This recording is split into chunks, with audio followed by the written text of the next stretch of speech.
നമസ്കാരം. ഇന്നത്തെ news time നോക്കാം. ആദ്യം തലക്കെട്ടുകൾ.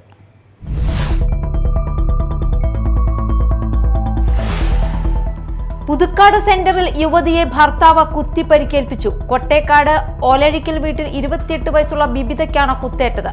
ഗുരുതരമായി പരിക്കേറ്റ ഇവരെ തൃശൂരിലെ സ്വകാര്യ ആശുപത്രിയിൽ പ്രവേശിപ്പിച്ചു.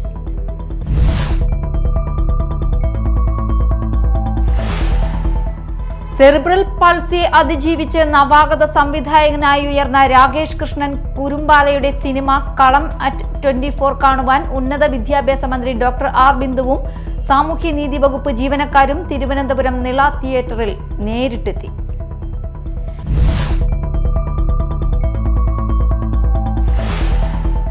ഉപതെരഞ്ഞെടുപ്പ് നടക്കുന്ന കൊടുങ്ങല്ലൂർ നഗരസഭയിലെ 41-ാം വാർഡിൽ മുന്നണികളുടെ പ്രചരണം അവസാന ഘട്ടത്തിൽ. മുന്നണി സ്ഥാനാർത്ഥികളെല്ലാം വിജയപ്രതീക്ഷയിലാണ്. ഡിസംബർ 10-നാണ് വോട്ടെടുപ്പ്.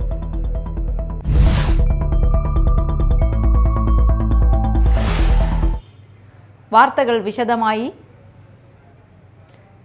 പുതുക്കാട് സെന്ററിൽ നടു റോഡിൽ വെച്ച് യുവതിയെ ഭർത്താവ് കുത്തി പരിക്കേൽപ്പിച്ചു. ബസാർ റോഡിലെ SBI ബാങ്കിലെ ക്ലീനിംഗ് ജീവനക്കാരിയായ കൊട്ടേക്കാട് ഒലഴിക്കൽ വീട്ടിൽ 28 വയസ്സുള്ള ബിബിതയ്ക്കാണ് കുത്തേറ്റത്. ഗുരുതരമായി പരിക്കേറ്റ ഇവരെ തൃശൂരിലെ സ്വകാര്യ ആശുപത്രിയിൽ പ്രവേശിപ്പിച്ചു. ഭാര്യയെ കുത്തിയ ശേഷം ഭർത്താവ് കേച്ചേരി സ്വദേശി കുളവീട്ടിൽ ലിസ്റ്റിൻ പുതുക്കാട് പോലീസിൽ കീഴടങ്ങി. സെറിബ്രൽ പാൾസിയെ അതിജീവിച്ച് നവാഗത സംവിധായകനായി ഉയർന്ന രാകേഷ് കൃഷ്ണൻ കുരുമ്പാലയുടെ സിനിമ കളം അറ്റ് 24 കാണുവാൻ ഉന്നത വിദ്യാഭ്യാസ മന്ത്രി ഡോക്ടർ ആർ ബിന്ദുവും സാമൂഹ്യനീതി വകുപ്പിലെ ജീവനക്കാരും തിരുവനന്തപുരം നിള തിയേറ്ററിൽ നേരിട്ടെത്തി. ഭിന്നശേഷിക്കാരനായ വിശിഷ്യ സെറിബ്രൽ പാൾസി ബാധിതനായ രാകേഷ് കൃഷ്ണന്റെ ആദ്യ ഫീച്ചർ ഫിലിം സംരംഭത്തെ പ്രോത്സാഹിപ്പിക്കുന്നതോടൊപ്പം വിവിധങ്ങളായ കഴിവുകൾ ഉള്ള ഭിന്നശേഷിക്കാരുടെ സർഗാത്മക കഴിവുകൾ പ്രോത്സാഹിപ്പിക്കുക എന്ന ഉദ്ദേശത്തോടെയാണ് രാകേഷ് കൃഷ്ണന്റെ കളം അറ്റ് 24 പ്രദർശനം കാണുന്നതിന് വേണ്ടി ഉന്നത വിദ്യാഭ്യാസ സാമൂഹ്യനീതി വകുപ്പ് മന്ത്രി ഡോക്ടർ ആർ ബിന്ദു സിനിമ കാണാൻ എത്തിയത്. രാകേഷ് കൃഷ്ണനെ മന്ത്രി ആർ ബിന്ദു മെമന്റോ നൽകി അനുമോദിച്ചു. കളം അറ്റ് 24 ടീം അംഗങ്ങളെയും മന്ത്രി അഭിനന്ദിച്ചു. ഉപതെരഞ്ഞെടുപ്പ് നടക്കുന്ന കൊടുങ്ങല്ലൂർ നഗരസഭയിലെ 41-ാം വാർഡിൽ മുന്നണികളുടെ പ്രചരണം അവസാന ഘട്ടത്തിൽ. അഡ്വക്കേറ്റ് DT വെങ്കിടേശ്വരൻ കൗൺസിലർ സ്ഥാനം രാജിവെച്ചതിനെ തുടർന്നാണ് BJPയുടെ സിറ്റിംഗ് സീറ്റായ 41-ാം വാർഡിൽ ഉപതെരഞ്ഞെടുപ്പ് വേണ്ടിവന്നത്.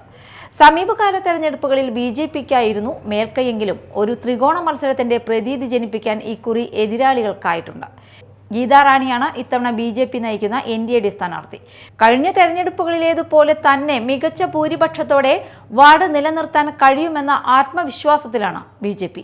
മുൻപ് മറ്റൊരു തെരഞ്ഞെടുപ്പിൽ ശക്തമായ മത്സരം കാഴ്ചവെച്ച PU സുരേഷ് കുമാറിനെയാണ് ഇക്കുറി UDF രംഗത്ത് ഇറക്കിയിട്ടുള്ളത്.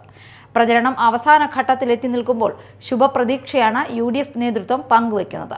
അപ്രതീക്ഷിത സ്ഥാനാർത്ഥിയിലൂടെ മത്സരരംഗത്ത് ശ്രദ്ധ നേടിയ LDF പഴയ വാർഡ് കൗൺസിലറായ GS സുരേഷിനെയാണ് പോരിനിറക്കിയിട്ടുള്ളത്. 41-ാം വാർഡിലെ പ്രധാന ഭാഗം ഉൾപ്പെട്ടിരുന്ന പഴയ കാരൂർ വാർഡിലെ കൗൺസിലറായിരുന്ന സുരേഷിലൂടെ അത്ഭുതങ്ങൾ സൃഷ്ടിക്കാമെന്ന കണക്കുകൂട്ടലിലാണ് LDF. അസാധ്യമായി ഒന്നുമില്ലാത്ത തെരഞ്ഞെടുപ്പ് രാഷ്ട്രീയ പയറ്റിൽ മുന്നണി സ്ഥാനാർത്ഥികളെല്ലാം വിജയം പ്രതീക്ഷിക്കുകയാണ്. ഡിസംബർ 10-നാണ് വോട്ടെടുപ്പ്. 11-ന് വോട്ടെണ്ണൽ നടക്കും. ഓണറേറിയം സമയത്ത് നൽകാത്തതിലും SC ജീവനക്കാരോടുള്ള മാനസിക പീഡനത്തിലും അവഗണനയിലും പ്രതിഷേധിച്ച് anganwadi workers and helpers association CITU Vellangallur കമ്മിറ്റിയുടെ നേതൃത്വത്തിൽ ICDS പ്രോജക്റ്റ് ഓഫീസിന് മുന്നിൽ പ്രതിഷേധ ധർണ നടത്തി. CITU Irinjalakuda area secretary Gopi ഉദ്ഘാടനം ചെയ്തു. അനവധി പോരാട്ടങ്ങൾ സംഘടിപ്പിച്ചിട്ടുള്ള ട്രേഡ് യൂണിയനാണ്. പക്ഷേ അതിനകത്ത് ചില പുൽക്കുത്തുകളുണ്ട്. ആ പുൽക്കുത്തുകളെ നമ്മളൊക്കെ തിരിച്ചറിയണം. ആ പുൽക്കുത്തുകളുടെ സമീപനം എന്താണെന്നുള്ളത് ഇപ്പോൾ വെള്ളാങ്കല്ലൂരിലുള്ള അംഗനവാടി ടീച്ചർമാർക്ക് കുറേശ്ശെ മനസ്സിലായിട്ടുണ്ട്. അതിവിടെ മാത്രമല്ല, ഡിപ്പാർട്ട്മെൻറ്റിൽ തന്നെ പലയിടത്തും ഇത്തരത്തിലുള്ള പുൽക്കുത്തുകളുണ്ട്. അവർക്കെതിരെ പോരാട്ടമല്ലാതെ വേറെ മാർഗം നമ്മുടെ കയ്യിലില്ല. രാജ്യത്ത് തൊഴിലാളികൾ സംഘടിച്ച് അവൻ്റെ പോരാട്ടത്തിൻ്റെ മുന്നിലാണ് ഭരണകൂടം വരെ മുട്ടുകുത്തുന്നത്. അപ്പോൾ അവർക്കെതിരായിട്ടുള്ള പോരാട്ടം ശക്തിപ്പെടുത്തലാണ് നമ്മുടെ കയ്യിലുള്ളത്. അതിൻ്റെ സൂചന എന്ന നിലയ്ക്കാണ് ഇന്ന് നമ്മൾ സമരം നടത്തുന്നത്. Anganwadi workers and helpers association CITU Vellangallur project സെക്രട്ടറിയും ജില്ലാ കമ്മിറ്റി അംഗവുമായ CG പ്രമീള അധ്യക്ഷത വഹിച്ചു. Vellangallur block panchayat vice president Unnikrishnan Kuttiparambil, Vellangallur block panchayat ക്ഷേമകാര്യ സ്ഥിരം സമിതി chairperson MS Raghunath, Seemanthini Sundaran, CA Amina എന്നിവർ പങ്കെടുത്തു. വിവിധ ആവശ്യങ്ങൾ ഉന്നയിച്ച് KSRTC പെൻഷനേഴ്സ് ഓർഗനൈസേഷൻ സെക്രട്ടേറിയറ്റിന് മുന്നിൽ അനിശ്ചിതകാല സമരം നടത്തി വരികയാണ്. ഇതിന്റെ ഭാഗമായി KSRTC പെൻഷനേഴ്സ് ഓർഗനൈസേഷൻ മാള യൂണിറ്റിലെ 7ാം ദിവസത്തെ സമരം ജില്ലാ വൈസ് പ്രസിഡന്റ് TH വിശ്വംഭരൻ ഉദ്ഘാടനം ചെയ്തു. Unit secretary PC Ravi, NK Velayudhan, M Balasubramanian, CM Gangan എന്നിവർ സംസാരിച്ചു. 13 വർഷമായിട്ടും നടത്താത്ത പെൻഷൻ പരിഷ്കരണം ഉടൻ നടപ്പിലാക്കുക, പെൻഷൻ സർക്കാർ ഏറ്റെടുക്കുക, 6 വർഷമായി തടഞ്ഞുവച്ചിരിക്കുന്ന ഉത്സവ ഭത്ത പുനഃസ്ഥാപിക്കുക തുടങ്ങിയ ആവശ്യങ്ങൾ ഉന്നയിച്ചാണ് ധർണ നടത്തുന്നത്. CPIM കൊടുങ്ങല്ലൂർ ഏരിയ സമ്മേളനം സമാപിച്ചു. വർഗീയ തീവ്രവാദ ശക്തികൾക്കെതിരെ മതമൈത്രിയുടെ തീരഭൂമിയിൽ സ്നേഹത്തിന്റെ സന്ദേശവുമായി പോരാട്ടം നടത്തുമെന്ന മുദ്രാവാക്യങ്ങൾ ഉയർത്തിയ ബഹുജന പ്രകടനം എറിയാട് ചന്തയിൽ നിന്നാണ് ആരംഭിച്ചത്. പ്രകടനത്തിന്റെ മുമ്പിലായി ചുവപ്പ് സേനാംഗങ്ങൾ മാർച്ച് ചെയ്തു. മത്സ്യത്തൊഴിലാളികളും കർഷകരും തൊഴിലാളികളും മഹിളകളും യുവാക്കളും ഉൾപ്പെടെ എല്ലാ വിഭാഗം ജനങ്ങളും പ്രകടനത്തിൽ അണിനിരന്നു. മാർച്ച് എറിയാട് ചേരമാൻ മൈതാനിയിൽ സമാപിച്ചു. തുടർന്ന് നടന്ന പൊതുസമ്മേളനം ജില്ലാ സെക്രട്ടറി MM വർഗീസ് ഉദ്ഘാടനം ചെയ്തു.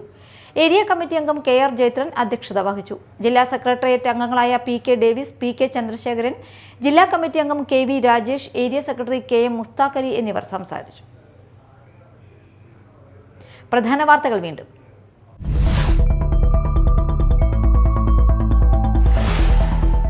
പുതുക്കാട് സെന്ററിൽ യുവതിയെ ഭർത്താവ് കുത്തി പരിക്കേൽപ്പിച്ചു. കൊട്ടേക്കാട് ഓലഴിക്കൽ വീട്ടിൽ 28 വയസ്സുള്ള ബിബിതയ്ക്കാണ് കുത്തേറ്റത്.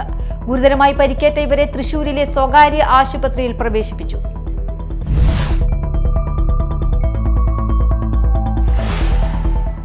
സെറിബ്രൽ പൾസിയെ അതിജീവിച്ച് നവാഗത സംവിധായകനായി ഉയർന്ന രാകേഷ് കൃഷ്ണൻ കുരുമ്പാലയുടെ സിനിമ കളം @24 കാണുവാൻ ഉന്നത വിദ്യാഭ്യാസ മന്ത്രി ഡോക്ടർ R ബിന്ദുവും സാമൂഹ്യനീതി വകുപ്പ് ജീവനക്കാരും തിരുവനന്തപുരം നിള തിയേറ്ററിൽ നേരിട്ടെത്തി.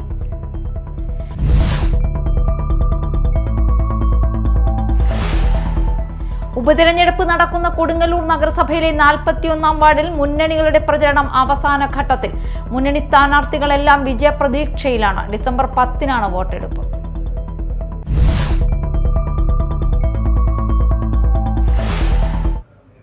ഇതോടെ ന്യൂസ് ടൈം സമാപിച്ചു. നമസ്കാരം.